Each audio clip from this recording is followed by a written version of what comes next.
Author John Maxwell is credited with providing the reminder that change is inevitable. Growth is optional. But I have a feeling he hadn't yet met today's guest or realized the power of the Catalyst community. Welcome to 2024. The new year always brings that fresh hope of positive change, and with that, we knew exactly who would be the perfect guest to kick off your new year. The master of change himself, multiple-time best-selling author Brad Stulberg. You know his books, Peak Performance, The Passion Paradox, The Practice of Groundedness, and his recent hit, The Master of Change. And today you'll get to know the man behind them and the practical guidance to get us off on the right step toward positive change in the new year.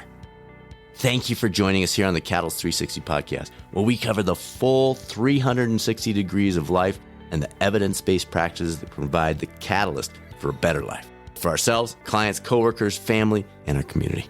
I'm your host, Dr. Brad Cooper, CEO of Catalyst Coaching 360, endurance athlete, husband to Susanna, dad and grandpa to 7 amazing kids, 3 of whom joined our family by marrying our own kids. And finally, especially this week as we kick off the new year, the dreamer of big dreams.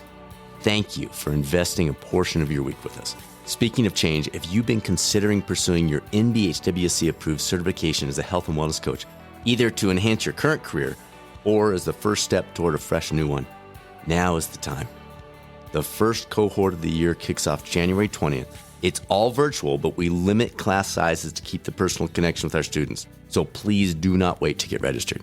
All the details on our Institute site, catalystcoachinginstitute.com, or reach out anytime with questions about this one or the next one we have scheduled later in the year. Email is results@catalystcoachinginstitute.com. We're happy to talk through any questions you have about the curriculum, your career plans, or anything else coaching related. And now it's time to address the only constant in life with the master of change, Brad Stulberg, on the latest episode of the Catalyst 360 podcast. Brad Stulberg, we don't have many people back in our 300 plus episodes. You are one of those exceptions. Welcome back. Brad Cooper, it's good to be here. New book, Master of Change. Just looking at the title, the dichotomy in that, mastering something that's always moving, always shifting, has such an intriguing title. How'd you land on it? And were you looking to create that inherent dichotomy when you finally landed on that one? Ooh, yes, I was. And I'm so glad that you took note of it because not too many people do. Although after they read the book, they come back to the title and then they say, now I see what he was trying to do. So a big argument in the book is for non-dual thinking, which essentially says that there are words that we tend to think of as polarities, such as mastery and change. And that oftentimes, in order to navigate uncertainty and chaos and disorder skillfully, we have to get good at holding 2 competing ideas at the same time. And I wanted to do that right on the front cover of the book, hence Mastering Change. Love it. So let's sit on that for a second. The non-dual thinking, that's an issue. Like that's a massive problem in our world right now. And I'm sure you can get into many of the reasons you found with that. Obviously, the social media draws you into more echo chamber of the things that you already are thinking or think you're thinking. Walk us through that whole non-dual thinking and help people understand why it's a concern and maybe how we can, tweak that a little bit personally. Well, I think that the way that we got to where we are, where people are very quick to jump to polar ends of spectrums. Absolutely.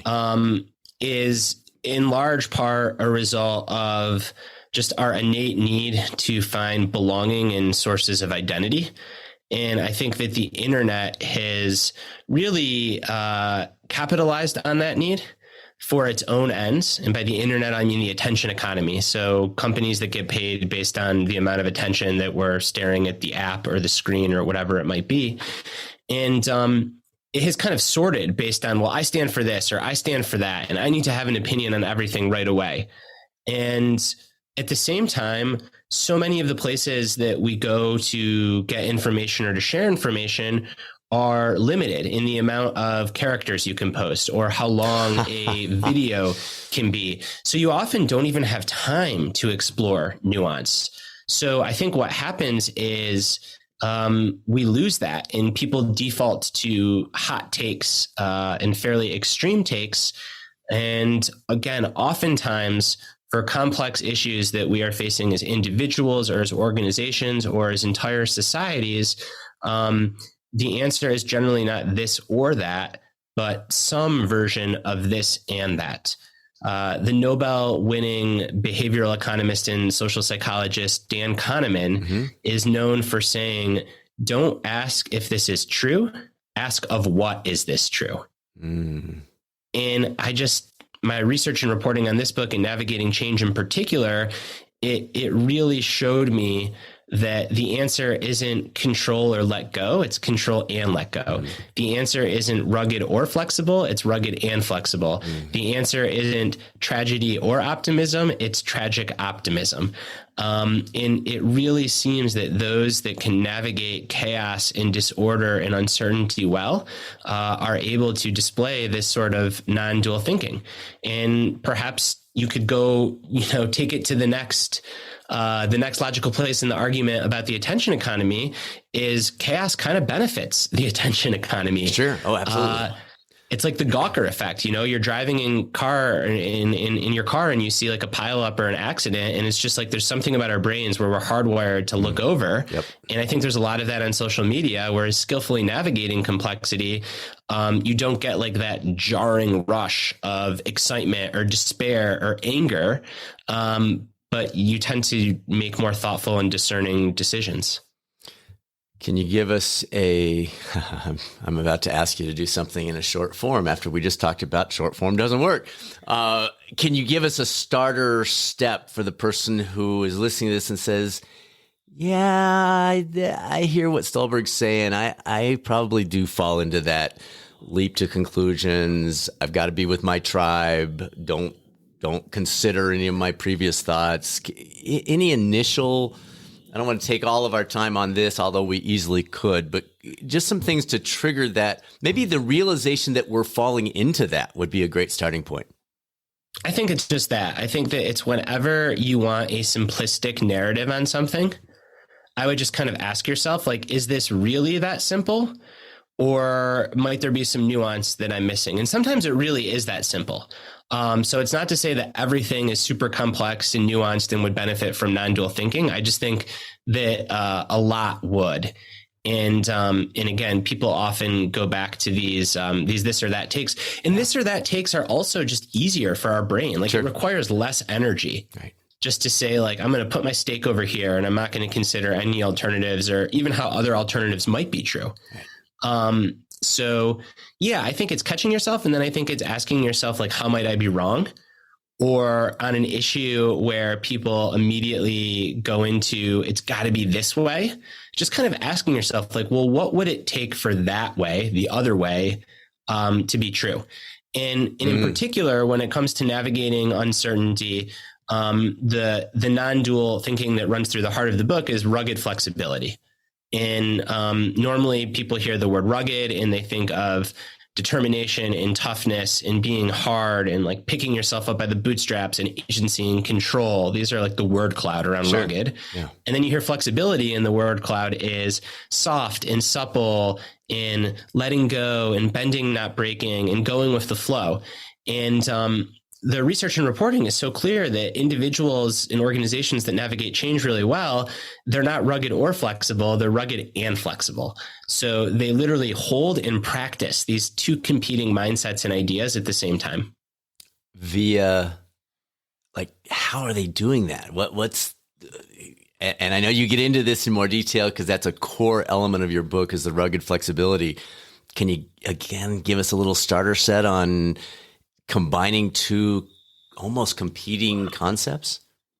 Yeah. So I think in this notion, a good way to start is to think of ruggedness as your current values. So the qualities that you aspire towards, the way that you want to show up and be and do in the world. Okay. Those are sources of ruggedness. And then the flexibility is, well, how do you apply those? So if a core value is presence or health or change agent or reputation or compassion or kindness or strength. It doesn't matter what it is.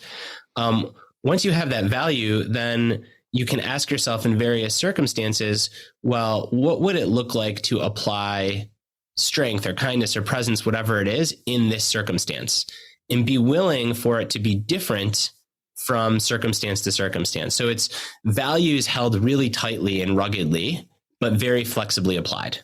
And I think that is how we navigate the unknown, because when we go into the unknown, if we're too rigid and we stick to anything too tightly, then we tend to get selected out, because when the environment shifts, if we're just stuck in our ways, then we don't meet the moment and we're in trouble. But the flip side is also true. Whereas if we don't really know who we are, or we don't have any anchoring point of stability, then navigating into the unknown becomes extremely discombobulating and scary. And we often misstep too. So it's about holding both of these qualities. It's super fascinating that you talk also about the having versus being in the book. And based on what you were just saying, one of our big emphasis that we've talked about over and over is focusing on the who before the what. So realizing what is the vision of the person I'm becoming, and then move to goals, which frankly almost achieve themselves once you're clear on that vision. It sounds a lot like you're saying the same thing with this having versus being element. Can you take us one layer deeper than what you were just saying with that?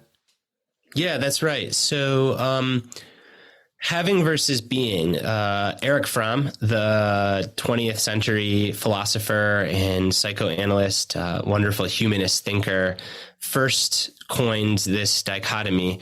And having is when you define yourself by what you have. I have this house, I have this skill set, I have this car, I have this watch, I have this income, this bank account, this title, whatever it might be. And when we define ourselves too closely by what we have, we become really fragile. Because if that thing changes or is taken away altogether, then we completely lose a sense of who we are. Whereas our being attributes are what I would call our values, or our essential qualities, what you would call the who, what makes us who we are. And when we define ourselves by those qualities, well, those can't be taken away from us. We might have to, again, flexibly apply those depending on the circumstances around us, but those are ours and we get to shape those. It's almost as if the having stuff is the external scoreboard and the being is the internal scoreboard. Yeah. And you can't control the external scoreboard, but you can control the internal scoreboard.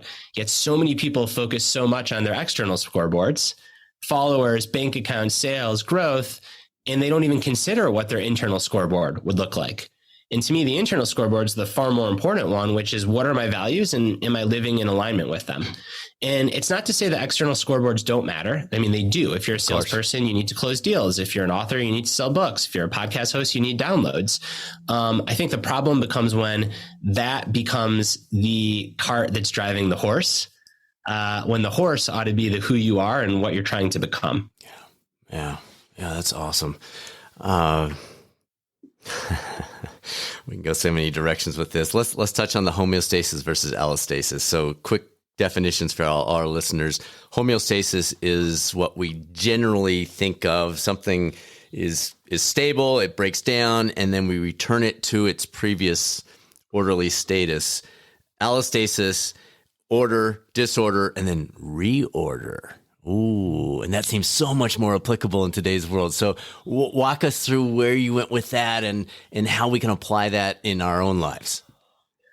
Yeah, that's right. I think that the etymology of these two worlds really tells the whole story. So homeostasis comes from the Latin root homo, which means same, and then stasis, which means standing. So it argues that the way to achieve stability is by staying the same. And allostasis comes from the root allo, which means change or variable, and then stasis, which again means standing. So allostasis argues that the way to achieve stability is through change.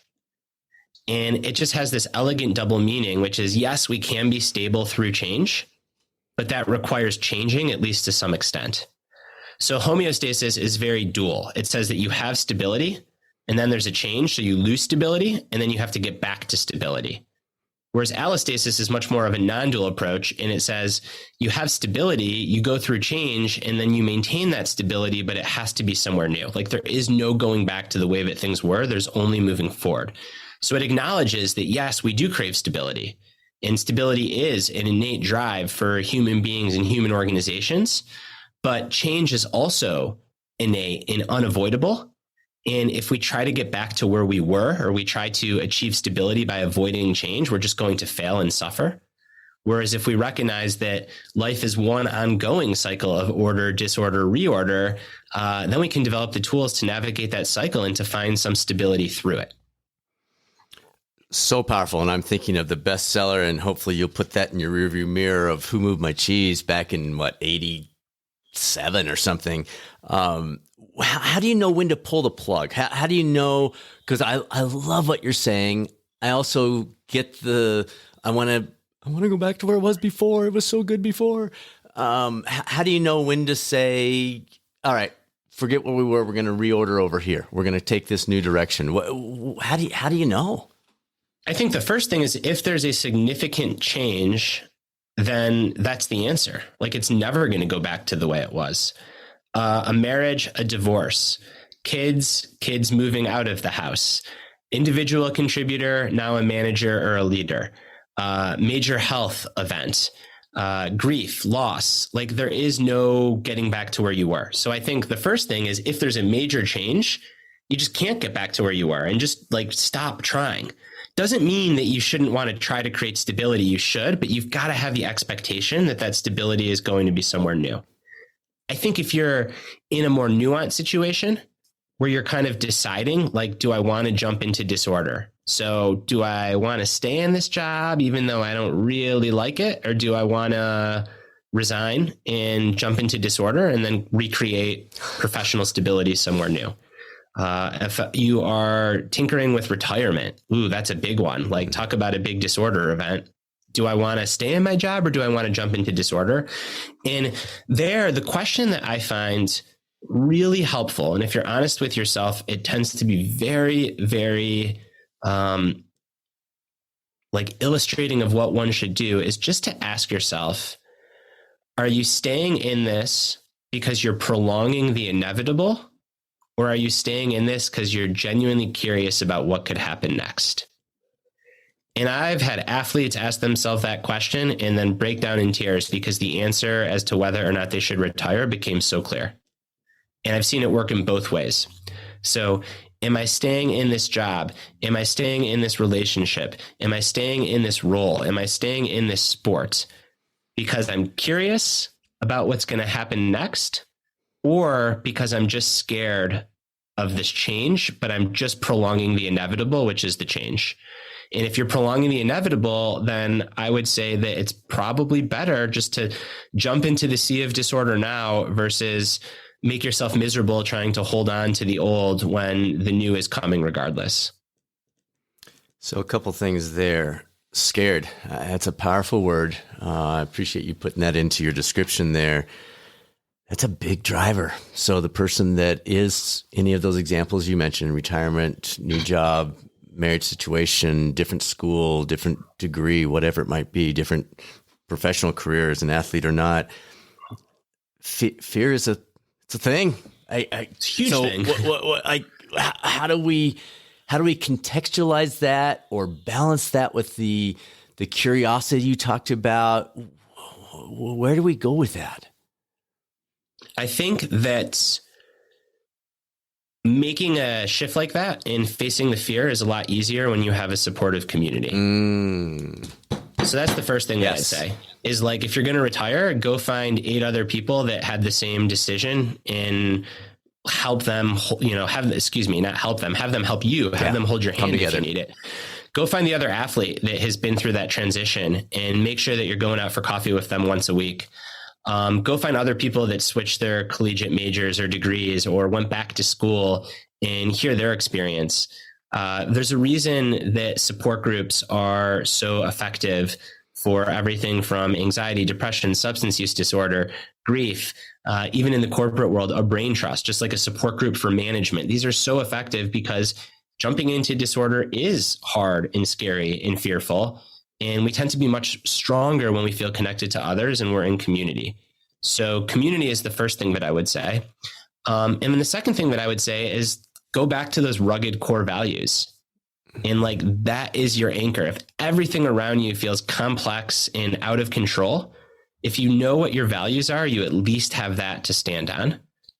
And then related to that is during periods of big change, I think it's helpful to have some areas of your life that you carve out where things are not changing at all. And this is the power of like a routine or a ritual. So I think when you're about to enter into big sweeping change in one domain of life, if you can have a tried and true routine, something that is in your control, that is predictable, that you know is going to be the same every day, that helps you then go meet the chaos. Brad, that is so good. I had a couple of buddies that we went to college together, and they were saying, Brad, you're such a risk taker. And I was like, I don't even know what you mean, because we started our own business, but it didn't make sense. And then as I was thinking later about it, it was exactly what you talked about. I'm fortunate to have an amazing woman I'm married to who is such a rock. We've lived in the same place. We're pretty conservative with our investments. So all of those things. So the taking the leap on the company thing was in the bigger pie was a small slice versus this all encompassing affected marriage, house, everything else. So I can see that on a personal level. That's a great one.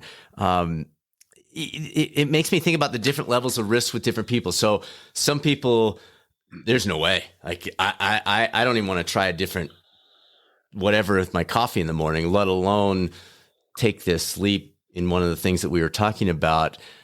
Can you talk that piece through of maybe personalities or backgrounds or histories and how that might influence this willingness to try the curious path versus no. I don't even care about the curiosity. I just want to know what tomorrow is. I think that there's a big temperamental difference in that. So I'm glad that you're asking. In temperament is the like innate traits that we're born with. And a psychologist would call this openness to experience versus rigidity or neuroticism. And we often hear neuroticism, we think it's a bad thing, but as a personality trait, it's neutral. It simply means that you're more of the tried and true person. And I don't think that either is better or worse. There's no data to show that either is better or worse. Back to non-dual thinking. Sometimes it's helpful to be really open to experience. Sometimes it's helpful to be much more tried and true. I think just knowing where you sit on that spectrum is real helpful. And if you're the tried and true person, realizing that you can be as tried and true as possible, but like the world is not tried and true. The world is a very uncertain place. And you need to accept that. Because if not, then you are going to just suffer so much resisting many changes that are inevitable. Aging, like you could live in a bubble, but you're still going to age, and aging changes things. It changes how you use your body. It changes physical pursuits. It changes the balance of real quick on your thinking to more wisdom-based thinking. Like these things are unavoidable. Geopolitical and economic and social and climate change, like these things are unavoidable. So I think that being, and I am someone, I wrote this book, Master of Change, but back to these personality traits being neutral, I am someone that is much lower on openness to experience and probably higher on like the tried and true. So I can appreciate those people. And I think that it's leaning into the tried and true and having your routine and having your community and having those things that are in your control that then empowers you and gives you the courage and the strength to go kind of against your temperament and to go face uncertainty where you have no choice. But balancing that with the bigger picture, if I remember right from our chat a couple of years ago, you moved from, I think, Palo Alto area to the Carolinas or something like that. I mean, that wasn't a subtle thing. Like you and you guys had kids at the same time, and like, what was going through your brain? Let's just like flip the mirror around. What was going through your brain through all of this and that debate, and how did you apply, not knowing that you were going to write this book, because that was several years ago, but or maybe reverse, what did you learn from that experience that you then brought into this book? Yeah, I think the values piece, like all of those decisions were just driven by our family's values on where we wanted to live, on whether or not to have kids. And these are joint values. So it's even harder because sometimes your own values are in conflict with each other. And then sometimes your values are conflict with your partner, whether it's a business partner, an intimate partner. So it was wrestling with that, but ultimately like having confidence in our joint values to make some of these decisions. And some of the decisions that didn't involve my wife, it's just like knowing my values. So that gave me a lot of confidence and strength throughout all this. And then having things that didn't change, like my physical practice. That is a rock for me in my life. Like it does not go away. I can do it in a garage in Asheville, in a field in Oakland, or on top of a mountain in Marin County, California. But if I have a movement practice that I know I can show up and do, that is very predictable. That is a huge source of stability. So that was there throughout all this change. Writing didn't go away. That was there throughout all this change. And then recognizing that it wasn't going to be easy. And learning from the research and writing for this book that like it does not make sense to compare the new to the old because the new is not the old. And if you get too stuck comparing the new to the old, then often you try to recreate the old and you completely miss the boat on new opportunities. But how do we not? It's just natural. Like, okay, Suzanne and I just moved 2 years ago. We're constantly, and fortunately on a positive side, looking at, oh, we love this so much better, or, this is so great. How do you avoid either one, the upside downside to the new versus, or the changed versus the prior? I think that it just has to do with acknowledging the role of expectations in our happiness. And how when expectations are met, we tend not to feel happy. So going into change, really trying to release from expectations. Now, that's not to say that if after you move to a new place, let's say, or start a job, like a year and a half later, you still can't stand it. That's important information. Like maybe you ought to go back to what you were doing. And like going forward in a new direction isn't always the right choice. Sometimes it's forced upon you. You get laid off. You experience loss. There's a failure that you can't undo. And in those cases, I do think it's helpful just to try to have a short memory about the old. And you can look back on the old with love and reverence and warm feelings, while at the same time acknowledging that, hey, where I'm going is going to be different. You don't have to say it's going to be better. You shouldn't self-fulfill a prophecy and say it's going to be worse, but just expect that it's going to be different. Reorder looks different than order. I like that. So you're bringing in some Ted Lasso, Be a Goldfish, although I did see some research that the goldfish has more of a memory than Ted might think, so we won't dive too much into that research. I do want to jump on this happiness expectations thing. That was one of the notes I jotted down from your book. Psychologists indicate our happiness in any given moment is a function of our reality minus our expectations. So when reality matches expectations or is better, we feel good. When it falls short, we feel bad. But, so I feel free to jump into that a little bit. But the big thing I want to get into is, how do you walk that tightrope? Because I've also seen people that just set such low expectations. It's like, really? Like that's your expectation? So how do we walk that tightrope of big expectations without setting up auto disappointment, if you will? Yeah, I have two simple answers, but simple doesn't always mean easy, as you know. So my first simple answer is have very high expectations for yourself in things where there's an internal locus of control, meaning that the effort that you put in determines the outcome, and then have much lower expectations for the world around you and for things that you don't control. That's kind of my guiding heuristic. So have very high expectations for the process, but low expectations for the outcome. And then the second, and arguably most skillful way to handle this, is try not to have any expectations at all and try just to be very present for what you're doing. And then you just get to meet the world as it is, completely unfiltered. I mean, this is the goal of a meditative practice, or really any mindfulness practice is just to be in the moment, void of priors, thoughts, feelings, and just to see what's happening, be in conversation with it, adjust as you go. I find that really hard. So no kidding. I end up doing a combined approach. Okay. I'm taking notes here, brother. Yeah, I end up doing a combined approach. So I try to have high expectations of myself, but low expectations of results. And then I just try to be in the moment. And I also, like, sometimes you feel a lot of frustration and you can just ask yourself, oh, like, is this because my expectation wasn't met? And if the answer is yes, then you're like, all right, well, at least you know why you're feeling really frustrated. And then the work is, well, can I release from that and adjust to the new reality? An example of this is an injury or illness that sets you back. So you had this plan, and it can be a plan for your physical fitness, for a career track, you name it. And then you get injured.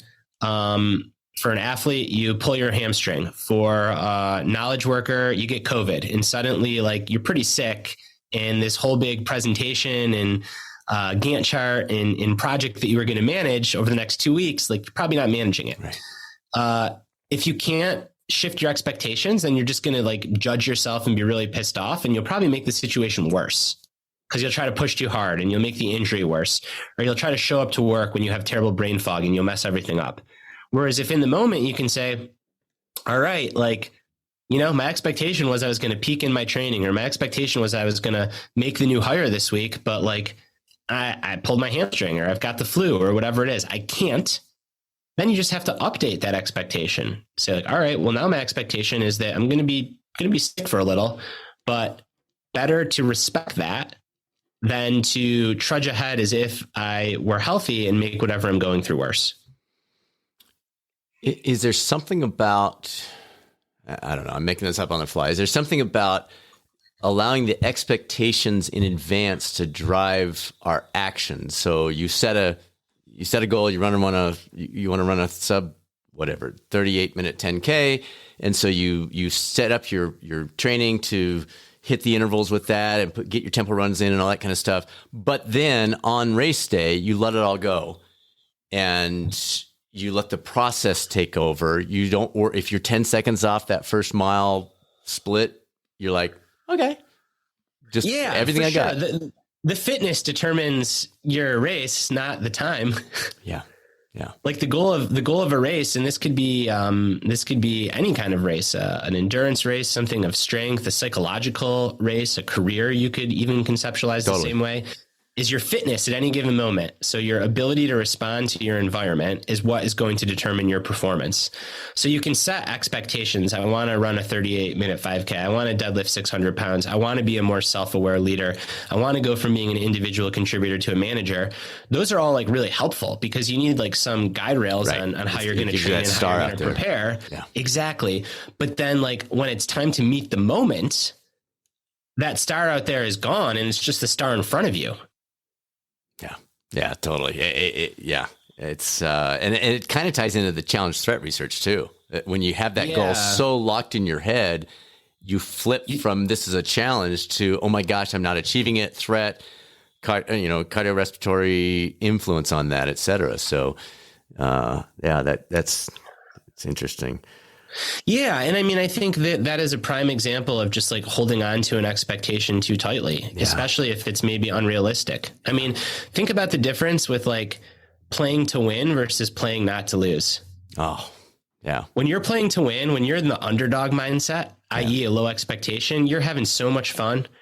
You're just out there giving it your all, and whatever happens is going to work out and be a good day because, like, you weren't even in this place to begin with. Whereas if you're playing not to lose, you're scared, you're fearful, you're trying to avoid missteps, you're going to be devastated if you lose.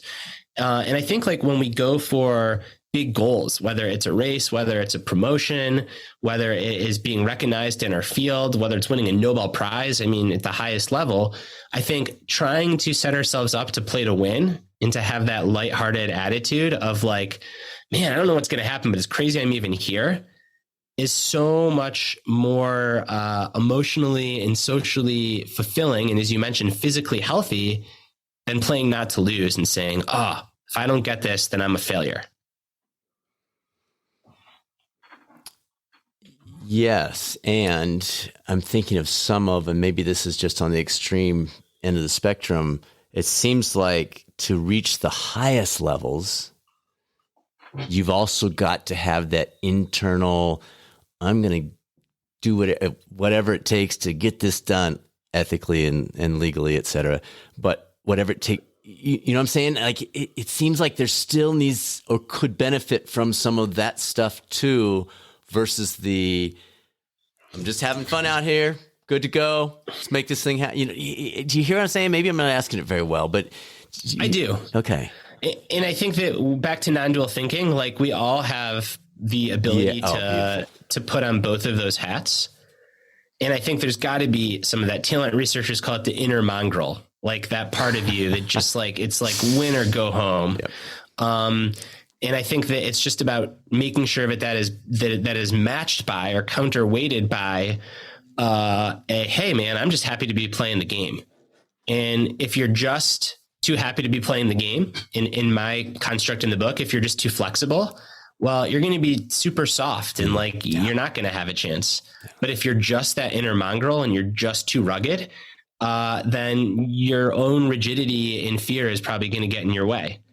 So I would say you need equal parts drive and chip on your shoulder and fun and joy. Yeah.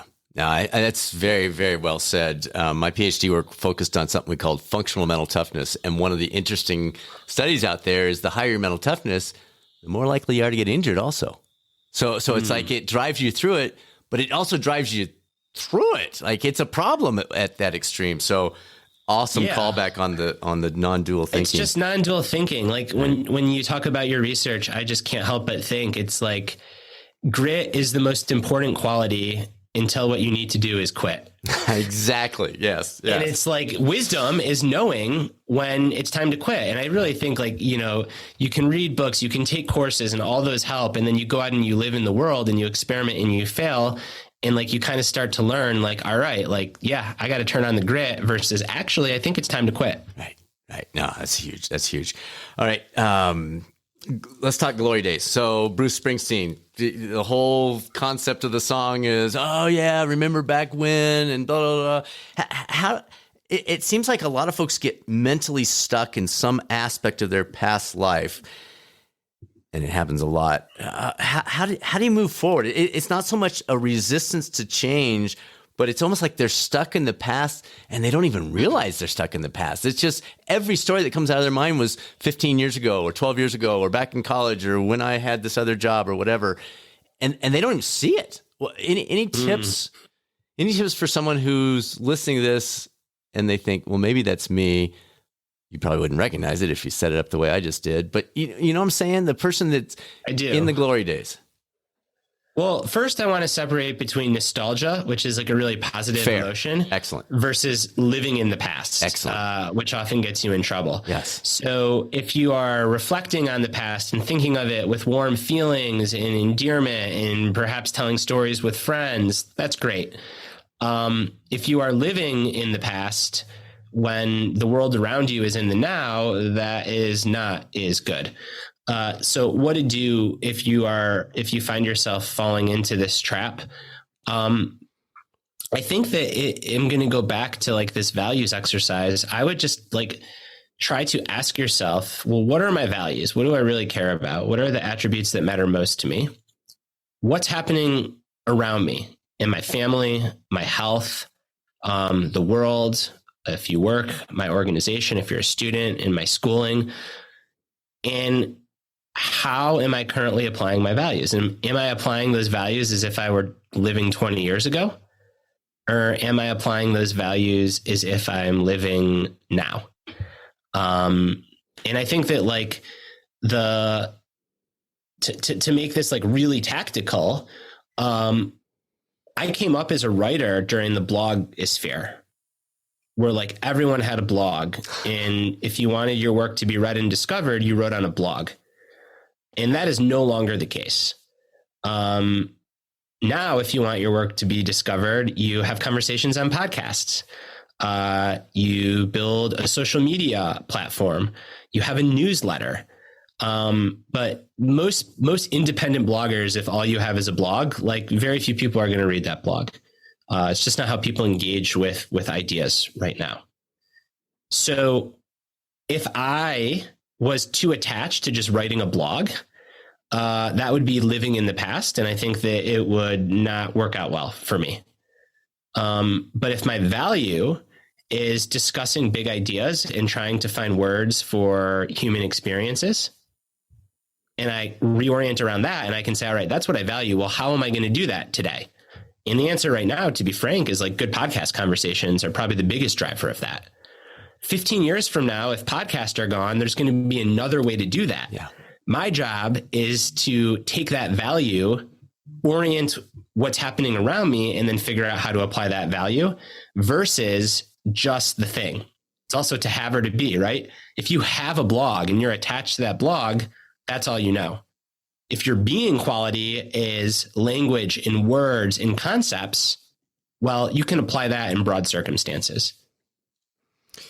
And just a quick shout out and make sure I get the name right here, Brad, but I don't read a ton of newsletters. I've probably got 8 or 10 that I read regularly, and yours is one of them. It's excellent, folks. I think it's called Growth EQ. Is that correct? Yeah, the Growth Equation newsletter. Yeah, with you and Steve Magnus do such a good job. Yeah. We had Steve on before, and you guys have such a nice mix between the two of you. So let's stay on this Glory Days for a second. So that's super helpful. How about the slightly tweaked version of that, of the person that loved their life where they were? It's not nostalgia. It's they can't move on. So it's not maybe it's tied to the values. I don't know. I have some friends that they're sitting in a bad spot because they keep looking. They're looking for a future that equals what they had 15 years ago. And it's going and it ain't coming back, to quote our home run calling announcers out there. Yeah. And I think this is like a trap that aging athletes fall into all the time. And you can like just butt your head up against a wall, denying the fact that you're aging and trying to train the same way and compete the same way and judging yourself versus the same times as you were when you were in peak physical age. And just be really frustrated by it. So how do you reckon with that? That's what I'm hearing you, you throw out here. And, I think it's hard. I mean, if it was easy, everyone would do it. And I think that people that get stuck, it is perhaps particularly hard for them. I think the first thing is you have to realize that it's not working. So in sport, it's kind of easy. Like you get injured. You lose. The number on the clock isn't what it used to be. It's very objective. And like you can only delude yourself for so long before you're like, all right, this isn't working. You hit a rock bottom per sport, per se. So, a torn hamstring, a series of back injuries. This happened to the tennis player Roger Federer, who at age 33 was still playing the same way he was at 28. And he underwent a 3-year series of just like really shitty back injuries, and he didn't win a tournament. And eventually, somewhere in there, he kind of hit rock bottom and said, all right, like I'm not 28-year-old Roger anymore. I'm 35-year-old Roger. And he reinvented his game and went on to have phenomenal end of his career between 37 and 40. Yes, he did. So maybe some of what your friends need, or your hypothetical friend in this situation, is to have their own bottom. And whether that is a financial bottom or a relational bottom or just like an existential search for meaning bottom. But it's hard because now like there's so many technologies that just let you numb yourself. So if your marriage isn't falling apart, if you still have enough money in the bank and you can pay rent and live your lifestyle, if you're not getting injured and it's just like kind of an emptiness in your life, what do people do to fill that emptiness? They find a tribe on the internet and get really angry about something. Yeah. And then they get so hooked on that. And then it's harder to see your way out. And this is a new thing. Right. Last question on this, and then we'll leave it behind. But if somebody has a friend or a family member and they're hearing this and they're like, oh my gosh, that's my whatever. Any tips to gently encourage, slightly nudge without being like, you are living in the past, you knucklehead? I think that the first thing would be to identify what the person is doing as like a numbing agent, Okay. and try to take a break from that. So sometimes it's a substance, like legitimate substance use disorder. Sometimes it's a behavior, scrolling the internet and getting like really angry and involved in internet tribalism. And most people can recognize somewhere in them that like those behaviors aren't good. And then it's like, well, what would it look like to like spend 2 weeks offline? And then in those 2 weeks, the person will likely go through a really crappy withdrawal and low. But if you're there to support them, then out the other side could be like, man, like I was really spending a lot of time kind of just numbing this lack of meaning. And I need to go find a new way to create meaning in my life that is more fulfilling than the internet, than drinking, name that behavioral or physical addiction. Right. That's awesome. All right, just Because a couple more. It's fairly easy for people to realize that they're living in the past and they need to make a change when they're not numbing the emptiness. When the emptiness is being numbed, it's much harder because like pain, the purpose of pain, of that feeling, is to signal to you like something's wrong. I got to do something different. Right. But if you're numbing that pain, then you don't get that signal and then you get stuck. Yeah, you're not feeling that. Yeah, right. I love that. All right, just a couple more. You shared publicly about your own mental health struggles. For those not familiar with your journey, and whatever you're comfortable with here, could you take us through some of the key twists and turns and maybe an update on how things are going today? Thank you. Yeah, so I've been quite public about my diagnosis of obsessive compulsive disorder, which is quite misrepresented in movies and television shows. So it's not just a propensity to want to have things like tidy or to always wash one's hands. It's a pretty debilitating anxiety disorder centered around intrusive thoughts and feelings. I am doing quite well right now. How am I doing well? When I was acutely sick, this is some years back, I did intensive therapy for over a year and was very fortunate to work with just a phenomenal therapist. OCD responds really well to SSRIs, a class of drugs. So I've been taking an SSRI medication since the onset of this. And when I have periods where it gets bad, because it's a chronic condition, and I go through those and it's not fun. I don't like it, but I have tools that I didn't. And I think the most important tool is I have an awareness of what's happening and some insight into it. And just the ability to name like, oh, this is happening. This sucks. But it'll probably pass because it has in the past, can help put the brakes on it. And going back, so this is over the last 5 or 6 years that you've been talking about publicly. Was that a bridge? Was that a phase that you knew, like looking back, you knew it was there and it kept popping up and it was having effects, but finally you're like, I'm crossing this bridge. And then you took the steps that you talked about with the therapy, the SSRIs, et cetera. No, this was super stark. Mental illness is so confusing to even those that spend their life studying it. And it's always some combination of environment and biology and social and the air that we breathe, like who the heck knows? But for me, my brain was working fine and then it wasn't. And in many ways, I was very fortunate that it was so stark because like I just got help right away because it was like night and day. Like, a switch in my brain somehow got flipped and now things feel very messed up. Looking back, were there some elements of like obsessive thinking that I was numbing through work and performance? Maybe, but I know a lot of people that are pretty driven that don't have OCD. So I think that's like some like narrative searching, when I think the truth is my environment and biology conspired at a certain point in my life for my brain to go kind of haywire. And I'm very fortunate to have gotten help. Yeah. Advice for folks that are hearing this and they're thinking, yeah, I've kind of noticed maybe it's not OCD specifically, but what would you say to them if they're like, Brad, I think I've kind of been coming through a tough phase with this too. I've kind of ignored it or I've filled it or I've, numbed it. What might you suggest to them?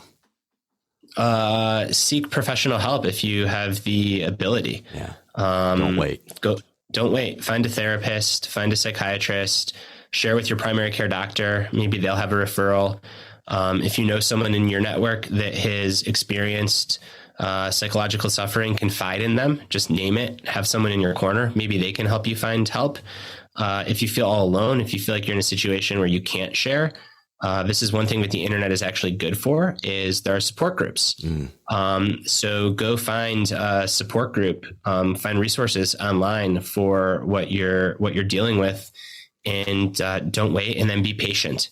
Because a hallmark of any psychological disorder, anxiety, depression, OCD, bipolar, when you are in the thick of a challenging time, your brain makes it seem like it is going to be forever, and like it is all consuming, and like it will never get better.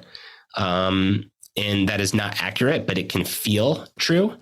And I think just doing what you can to remind yourself that what feels like forever won't be. For someone that is in the middle of their life, 2 years of going through a depression, it just sounds terrible. And for someone that is unfamiliar with depression, imagine the worst nausea you've ever had. You can't get comfortable in any position because the nausea is so bad. And like, essentially depression is that for your brain. It's just terrible. 2 years of that. It seems excruciating. It seems unbearable. And yet, for people that have gone through real extended depressions, you look back on those 2 years a decade later, and it doesn't feel like it was that long or all consuming. But when you're in it, it's forever. And I think being patient with yourself and surrounding yourself with people that can remind you to be patient with yourself is just so important. Brad, thank you for being willing to share that very personal side. And just a reminder, we have a lot of health and wellness coaches that are listening to this, folks. Remember your scope of practice. I don't care how good a coach we are. We're not qualified to be a therapist or a counselor. So help your clients make that shift. One more, and then I'll open up to just kind of anything else you want to throw out to us. But I was looking at your books. You had in 2017, Peak Performance, 2019, Passion Paradox, 2021, Practice of Groundedness, and now Master of Change. First of all, you love the P letter. So I need to know the story behind that. There is none. That's been pointed out to me.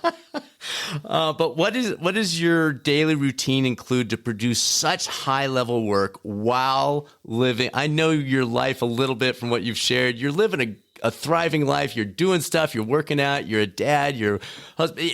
A lot of great stuff.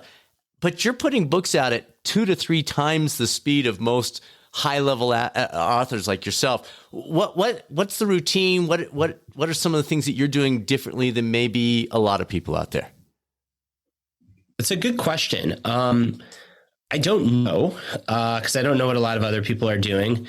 I mean, I don't write like on the side. Writing is the main thing. I have a very small coaching practice that complements my writing. I do some speaking, but like writing is the main thing. So I think that's the first is like, let's do equal comparison. You know, if you're a record producer or a business person or a full-time therapist or a coach, and you write a book every 10 years, well, yeah, it's because you're doing the other thing. So I'm a writer first. So I think that there's some of that. And then I think that I've just gotten really willing to get out of my own way and have shitty first drafts. Because every good thing starts with a shitty first draft. Love that. No matter how hard you work on that first draft, it's going to be shitty. Yeah. So might as well just accept that and get it out of your system. And I think I can get into projects and into pieces faster because I've just accepted, like, you know, just it's okay if the first draft stinks. And folks, he's not talking about writing here. That's anything. Like that's I'm going to start running. I'm going to get in the gym. I'm going to, go on a date. It doesn't matter. It's this paradox. And I've never said it this way, but what's popping into my mind is it's like the key to producing what you like so nicely called like a fair amount of good quality work is producing a ton of bad quality work. Like those things are directly correlated. There's no way around it. Folks, listen, like that seems basic. That is so, so, so powerful in so many aspects of our lives. Brad, this is awesome. I just want to open up any final words of wisdom that I haven't drawn out with the right question. You're like, Coop, I got to share this too. No, this was great. And I always enjoy talking to you. So, no, I've got nothing else. I think we covered a lot. So I just appreciate you having me back on the show. I know that that's not a normal thing for you, but it's really been a pleasure. Good to see you. Keep up the great work. All right. Thanks. And thanks, listeners. So good. Our longtime listeners know we rarely bring guests back. And now you know why Brad Stulberg is the exception. Quick reminder for employers, benefit consultants, and complementary wellness providers. It's now easy to integrate personalized, nationally board certified behavioral, physical, and mental well-being coaching into any program or platform, or simply offer it as a standalone benefit for your team, especially through our new trademark 360 Wellbeing Checkup. Please reach out to discuss details, results at catalystcoaching360.com, or visit the website catalystcoaching360.com anytime. And now, it's time to be a catalyst. This is Catalyst Coaching 360's Dr. Brad Cooper. Make it a great rest of your week, and I'll speak with you soon on the next episode of the Catalyst 360 podcast, or maybe over on the YouTube coaching channel.